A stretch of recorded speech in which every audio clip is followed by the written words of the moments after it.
Good evening, councillors. Good evening, I am Councillor Stuart Jeffrey, Leader of the Council, and I'm pleased to welcome you to this meeting of the Cabinet. May I take this opportunity to advise you that if the fire alarm does sound, please remain seated and members of the Democratic Services team will assess the situation and give further instructions on the evacuation of the building if necessary. Tonight's proceedings will be webcast by the Council, but if anyone else is intending to record these proceedings, can you please let me know now? I ask this question not to stop you, but to merely ensure that members of the public in the room know that this is taking place. Item 1. Apologies for absence. I've received apologies from Councillor Summersgill.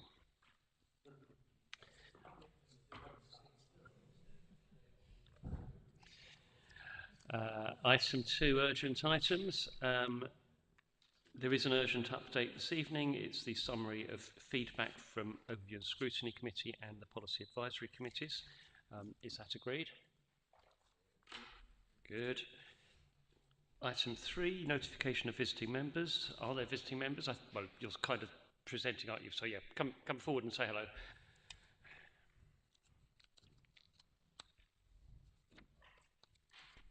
Good evening, Councillor Russell here for item, forgot which one it is, sorry, 17, and I'll reserve my right on the others, thank you. Okay. Item 4, are there any disclosures by members and officers? Nope, good. Item 5, are there any disclosures of lobbying? Nope. Item 6, consider whether we should take any items in private.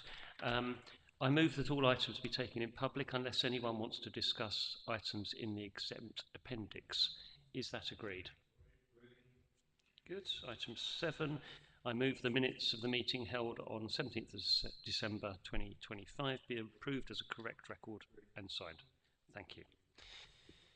Item 8, there are no petitions. Item 9, there are no questions from local residents. Item 10, there are no questions from members. Item 11, there are no matters referred to the Cabinet by another committee for reconsideration. Item 12, there are no issues arising from Overview and Scrutiny. Obviously, we have the report on the agenda. Item 13, there are no matters referred to the Cabinet by any other committee. Item 14, there are no matters relating to a serious service failure or nuisance. Item 15, there are no receipts of written representations from members of the Council. Item 16, the Cabinet Forward Plan. Do any members have comments on the Forward Plan? Excellent. I move the Forward Plan is noted. I think I heard noted. Item 17, Councillor Russell. If you'd like to come back up. This is the report of the Overview and Scrutiny work on trust between the Council and members of the public. The floor is yours. Thank you. Yes, you've got our report in pages 17 to 31 of your agenda pack. It was quite a wide-ranging topic for us, and it went in lots of different ways through our discussion, not listening, with external and internal stakeholders. We did actually manage to get Dr. Daniel Devine from the University of Southampton, who's done a lot of academic work in this field, to give us his insight, which was really interesting. And from speaking to all of these people, and obviously a common thread that came out through a lot of it was communication in various different ways, and how if you're consistent with your communication, that builds trust. And so building on that, and with thanks to everyone that participated, we've got our recommendations for you to have a look at and consider. Thank you very much. Happy to take any questions. Thank you, Councillor Russell. Are there any questions or comments? Councillor English. I'm sure the Cabinet will be responding in detail in due course, as is the process. I'd like to comment about comms. I think it's fair to say that NBC has upped its communication games quite considerably in the last year or so.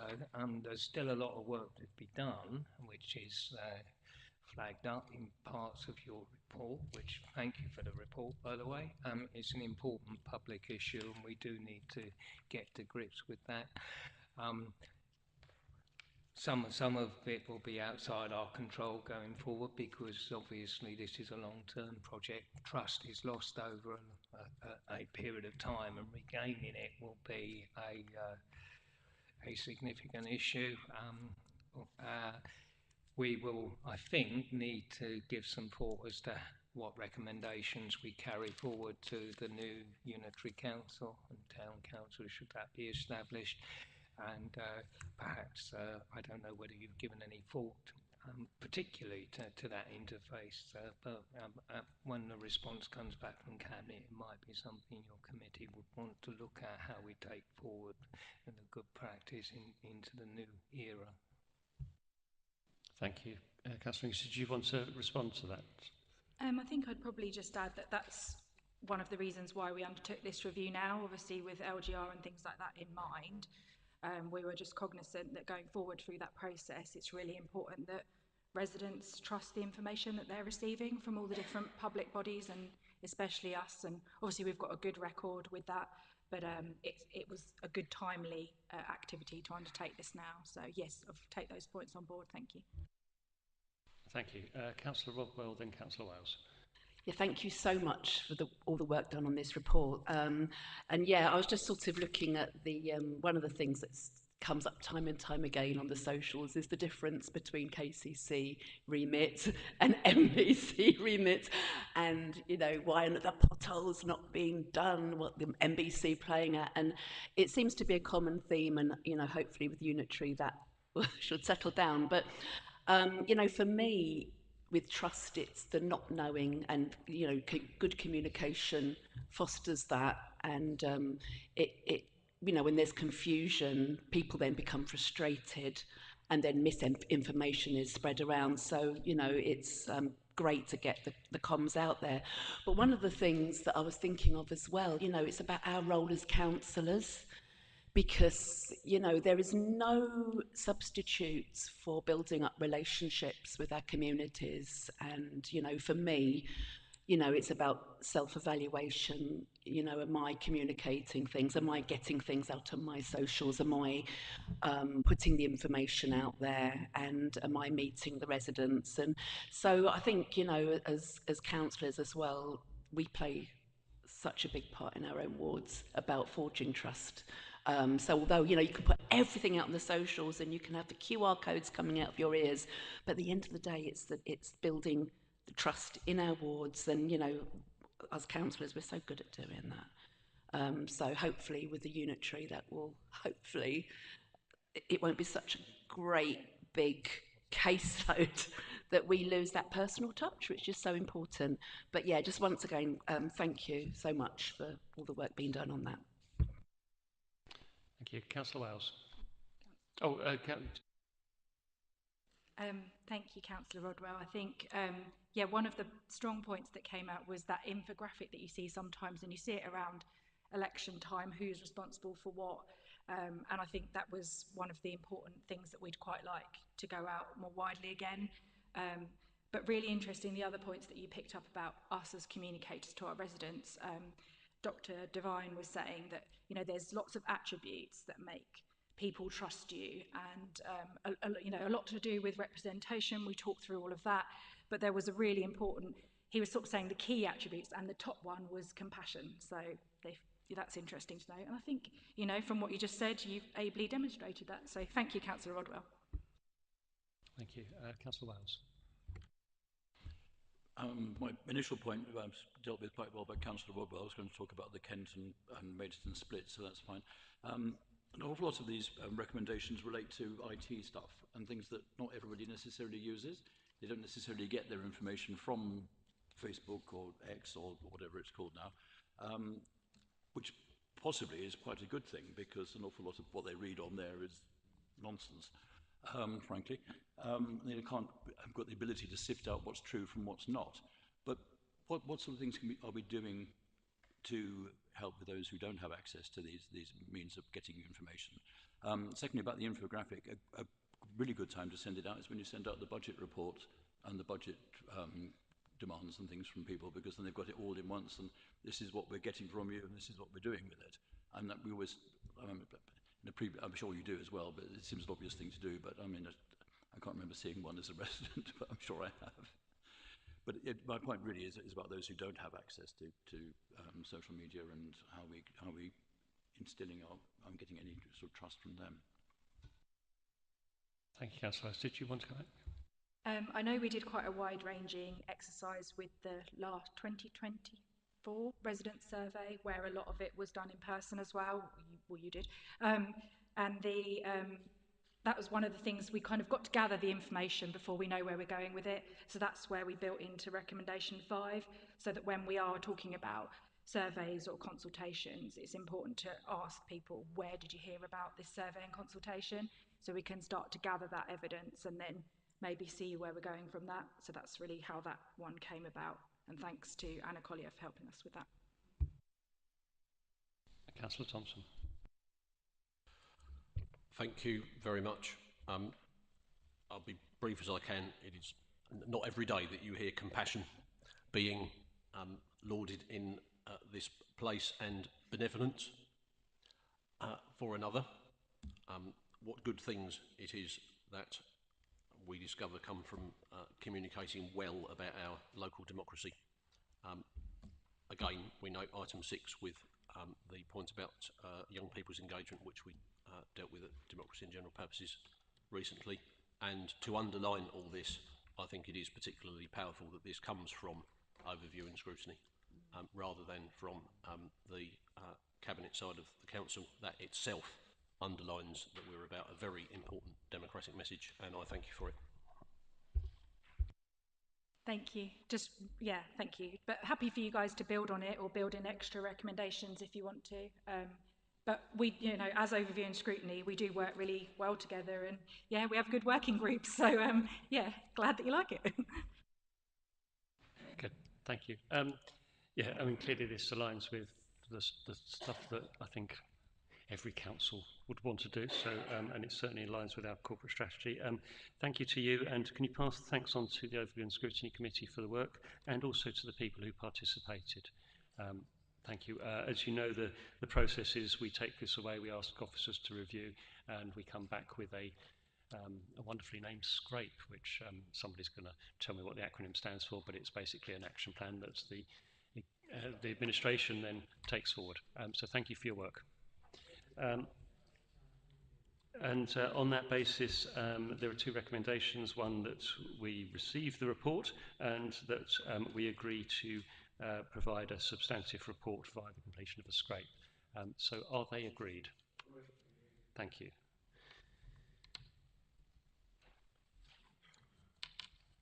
Item 18 is events. Councillor Nagy, I think you're kicking us off with this, aren't you?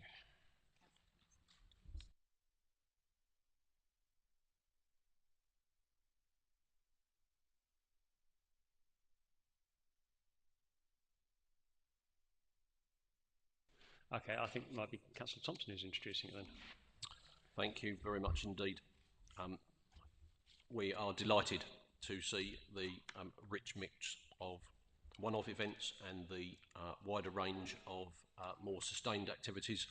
I won't rehearse the items that are here, but it is powerful to see the combination of inventive, unusual and creative items alongside the more regular and predictable items brought together by our excellent officers. I applaud their efforts and thank all councillors and officers for their work in underpinning this. It's a really exciting programme that we've got to look forward to, and I'm particularly impressed with the way that we're squeezing lots of value out of the funding that has been put into the different items. That is all I think I need to say at the moment. Thank you, Leader. Are you proposing the items on page 33?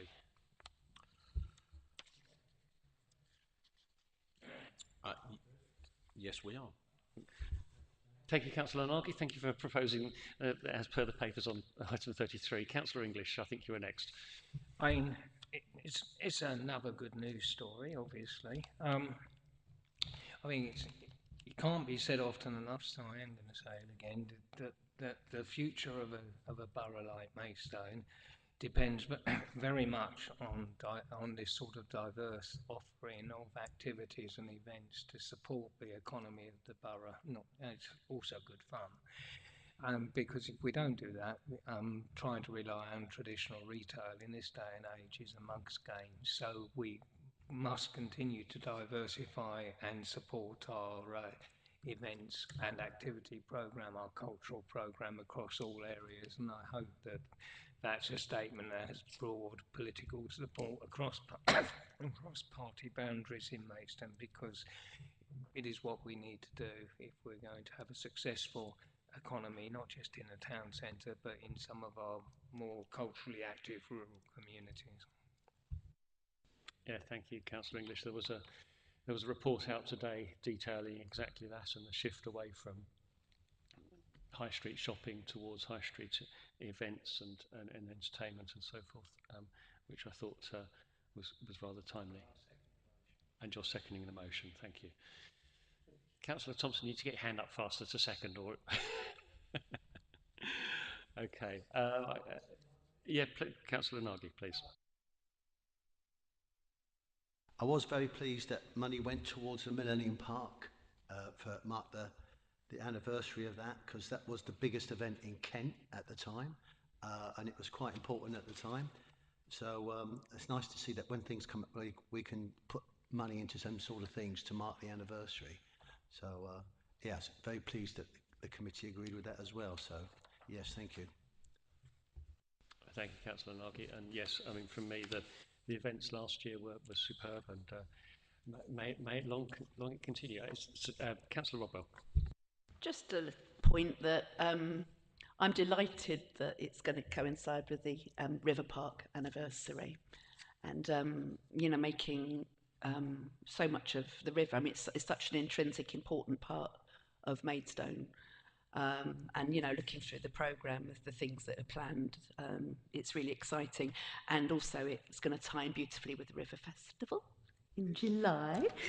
So it's yeah, I'm really excited about it. So that's my little bit. Thank you.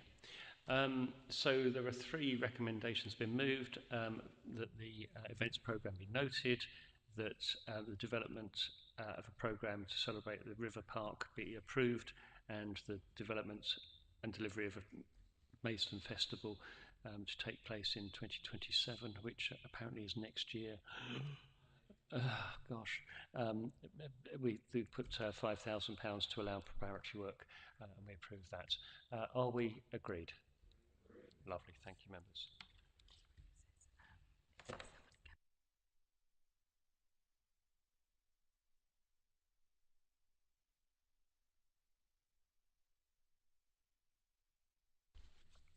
Right, item 19.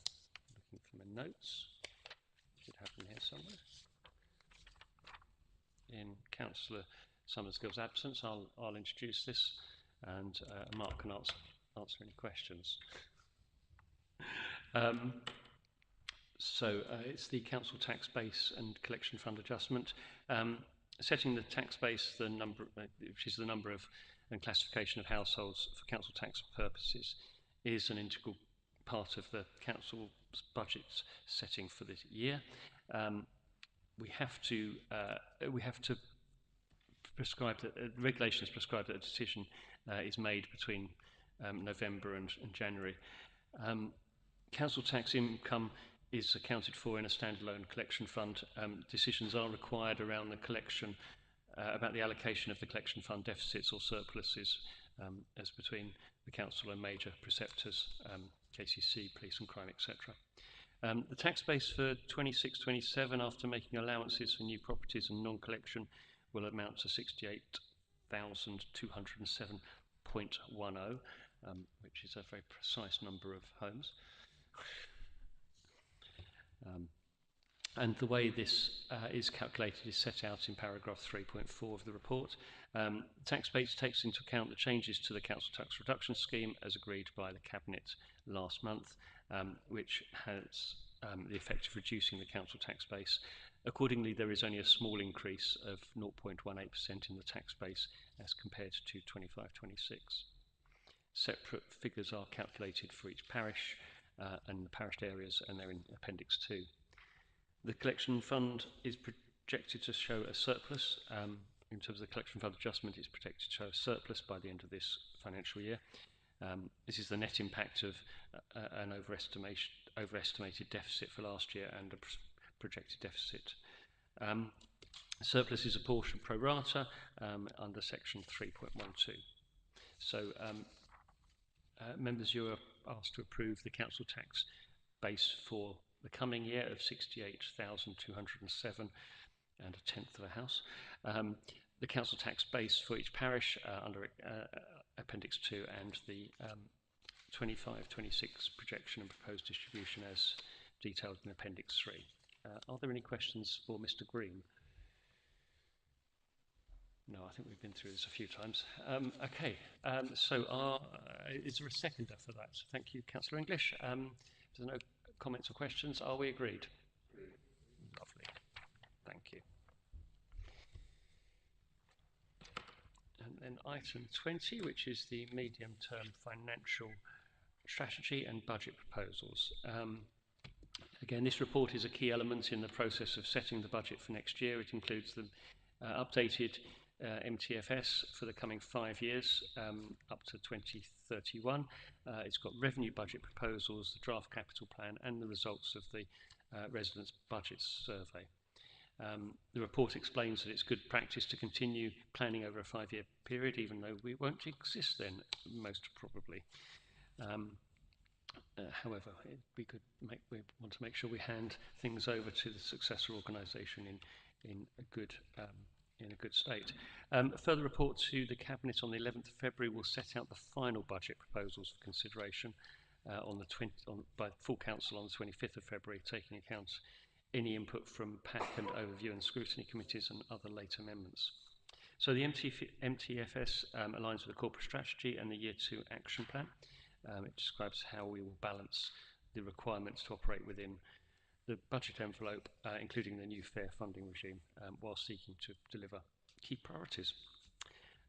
Revenue budget proposals are detailed on pages 61 to 66 and are summarised in Appendixes B and C.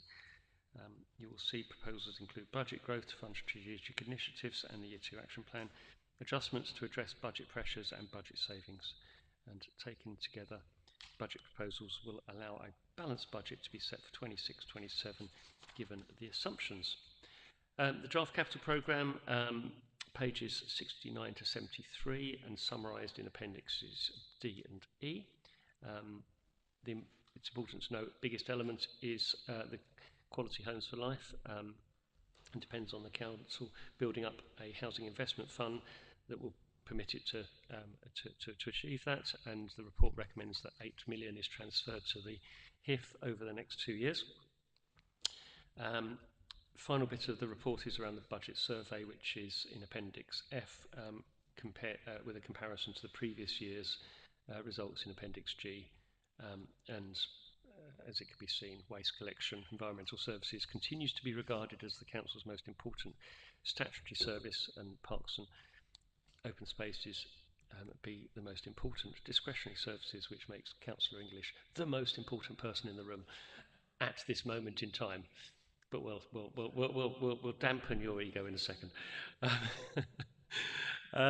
So recommendations are: you are asked to approve the draft MTFS in Appendix A, the revenue budget proposals in B and C, the capital strategy principles set out in paragraph 2.17, the capital programme in Appendix D and E, and the proposed transfer of 8 million to the HIF, and you're asked to note the budget survey results. Are you seconding that, Councillor English? Good. I see.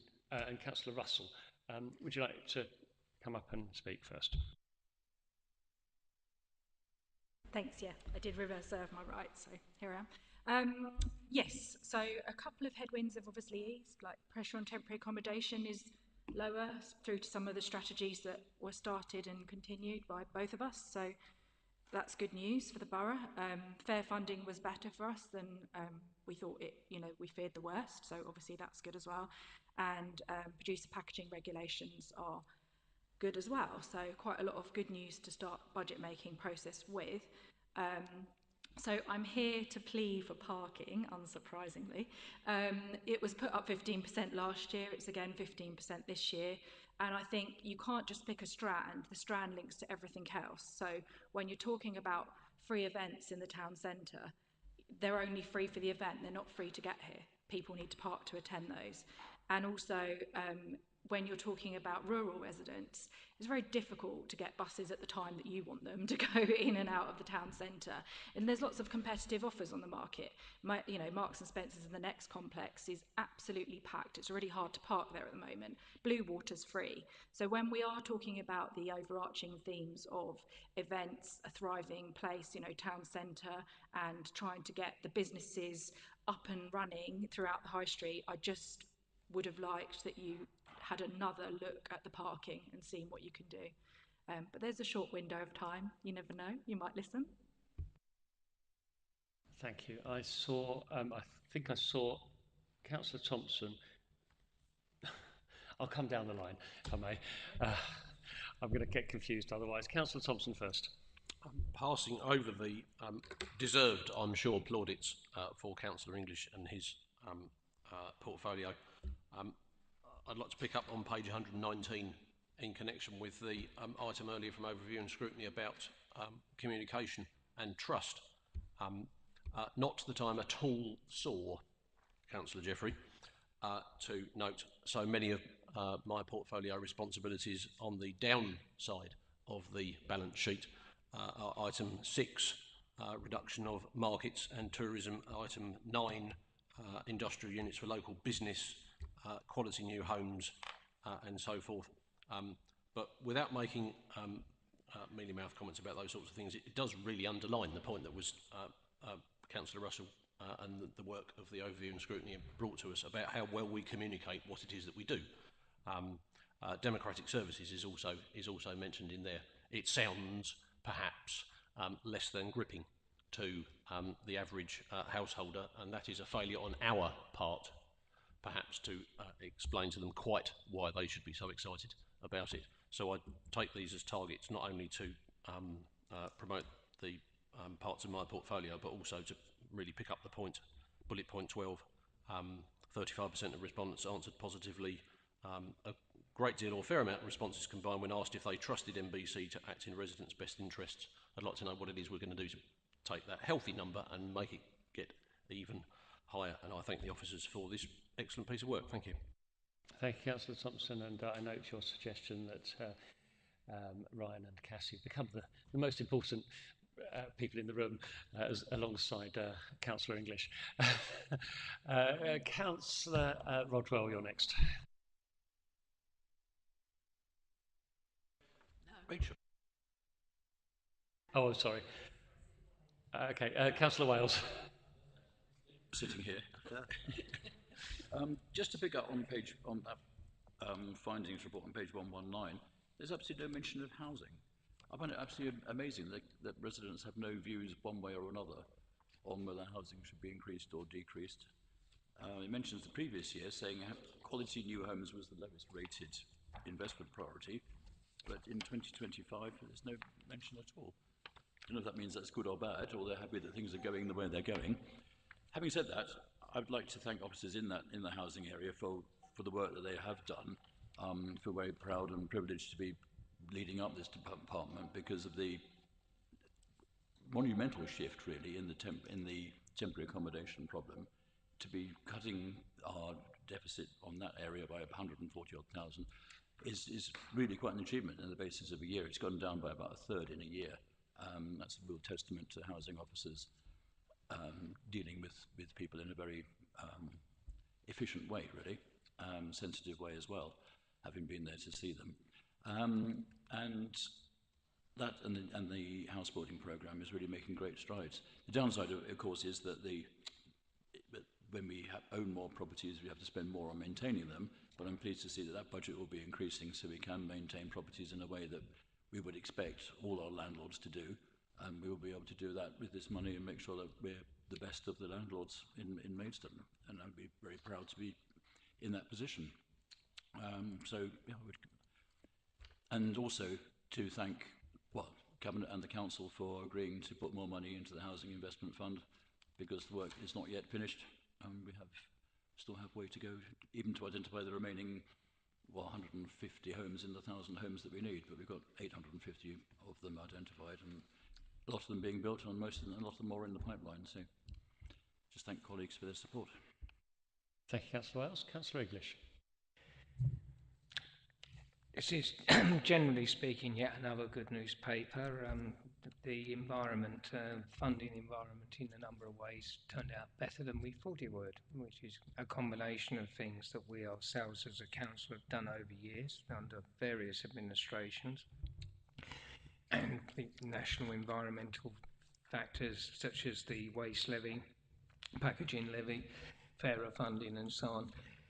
So it enables us to take forward a fairly strong programme of capital investment and revenue improvements to services in the borough, and deliver the programme that the administration has had approved by council.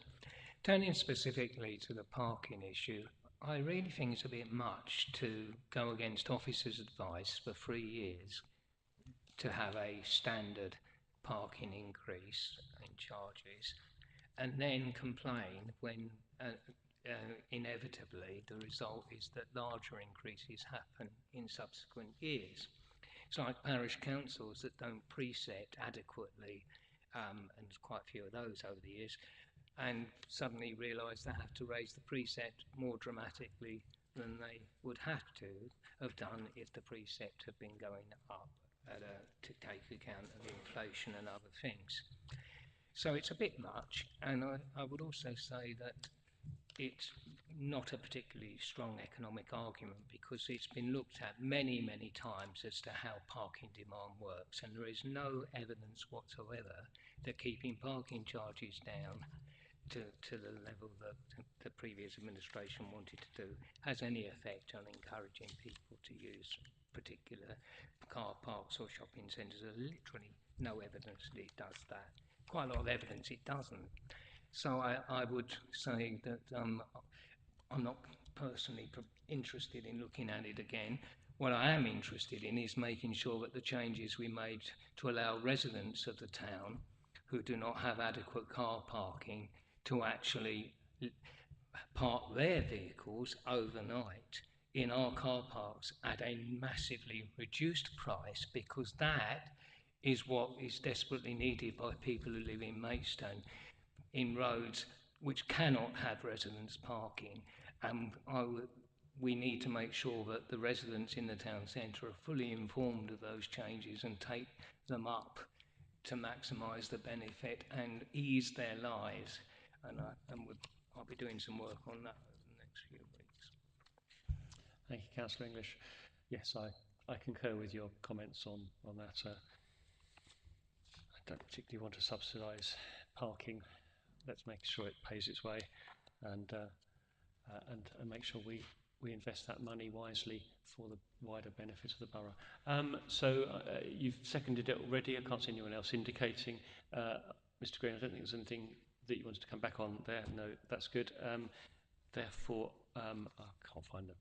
I put the papers down. There we go. I've already been through the recommendations. So are we agreed on the recommendations? Lovely. Thank you. Good. That brings us on to item 21, which is the Earl Street Public Realm Improvement Scheme. Councillor Thompson, I think you're bringing this one. It could be, yeah. One of you. I don't mind. Councillor Thompson, but I'm going to start this end in terms of comments, if that's all right.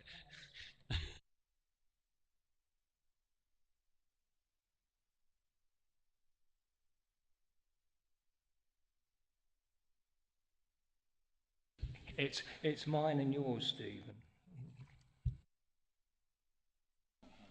It is delightful to be able to pick this up then in these circumstances. I'm extremely delighted to see this very exciting planning stage for the Earl Street upgrade to be brought forward, because it gives us the opportunity to have a multi-pronged approach to economic development, to events and leisure, tourism, and the fun parts of our life in the town. I'm very optimistic that the preparatory work that's been done and presented in these papers shows that good thought has been put into the cross-cutting objectives that we want to achieve. I hope that the points that were made at the pack stage about making sure that all of the upgrades are at least neutral with regard to the health, well-being, and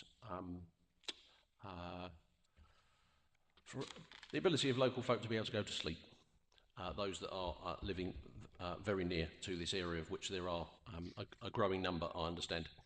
So we need to make sure that we've paid attention to those details. We're looking forward to the planning stage at this time, and I would simply like to round off by saying that should it turn out that the materials used for paving any of the street are either the pedestrian or road areas in Earl Street involves granite, that it will be sourced from the United Kingdom. Thank you. Thank you, Councillor Thompson. We've got Mrs. Stevens online, I think. Hopefully, yeah, here we go. Yes. Is there anything you'd like to add to that introduction? Only just to say that we also think it's a very exciting project. It has lots of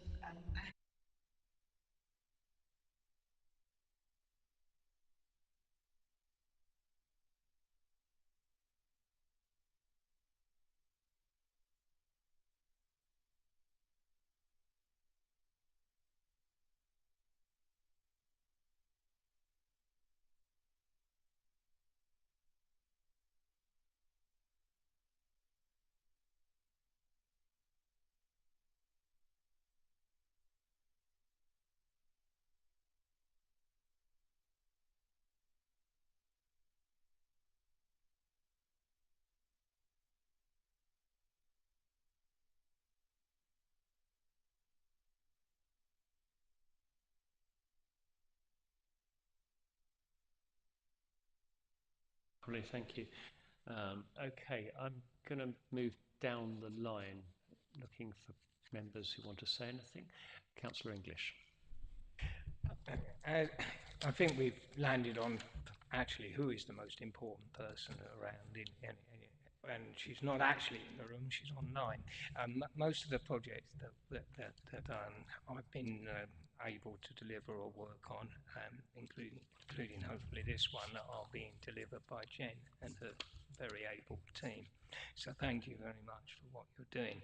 However, there are limitations to what we can do in-house, and what this report does is give us the opportunity to secure the professional independent advice to take this scheme forward along with the Pocket Path scheme and deliver something of tremendous value to improve the environment of Maidstone and to move away from what Councillor Harwood has portrayed as, shall we say, correctly, I think, as some of the negative trends in Maidstone Town Centre over recent time, and actually start setting out in a bigger way some positive trends. We've already had some small-scale greening improvements, but this is a significant step forward, and if we deliver this in the right way, it will make a measurable difference to the quality of life for residents and visitors and businesses in Maidstone. And I think that will be a significant win for absolutely everyone if we get this right. And that's why we obviously need the expertise and professional advice to do so. So if it hasn't been done already, I'll move the recommendations. Thank you, Councillor. Councillor Wells, and then Councillor Thompson. Thanks. So I would welcome this greatly to improve the town centre. Just one question. It talks about enhancing the setting of the Hazlitt Theatre, which is fine because of the to get pedestrians into the theatre would be much better. I was at a leisure contractors meeting up at the Kent Life and met the Hazlitt people, and they were obviously aware of this, but slightly wanted some sort of reassurance about how they get their scenery in, how they get their big lorries in, and when they're able to do it, because it quite often has to be done in and out in a day, and they need to do it at certain times, and I hope that's taken into account when that happens. Thanks. Yeah, fair point. Councillor Thompson. My apologies. I think I've already moved the motion, so I didn't need to say anything else. Thank you. Okay. Yes, there was. Obviously, people saw the update from the PAC meeting. The motion has been moved per the papers on page 169.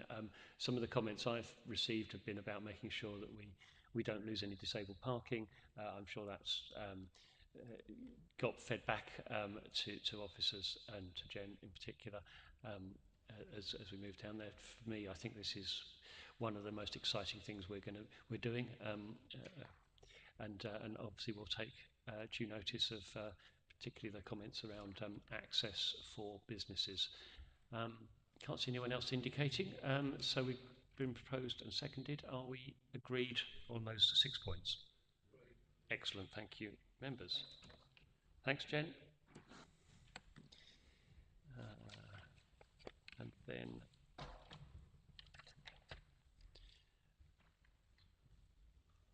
right, item 22 is Corbyn's Place Phase 2. I'm assuming, Councillor Wales, this is for you to introduce. Yep, that's me. You always save the best ones till last. So Corbyn's Phase 2, it relates to an update on the site following the acquisition in early 2025. The site now has planning permission in place to deliver 23 units in total, made up of 19 houses and 4 maisonettes, which are all NDSS compliant.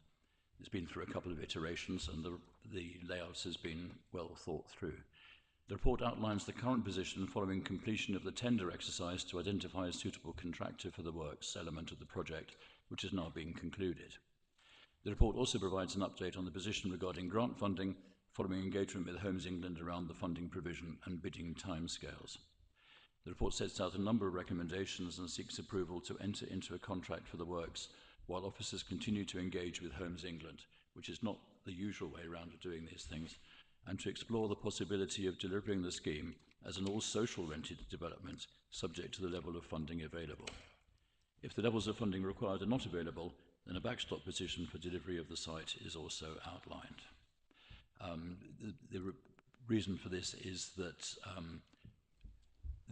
by the time we know the full extent of the Homes England grant, the deadline for the contractors' agreement will have expired, and we need to get on with them first before we know the total sum of money, but we can adjust as necessary as we go along.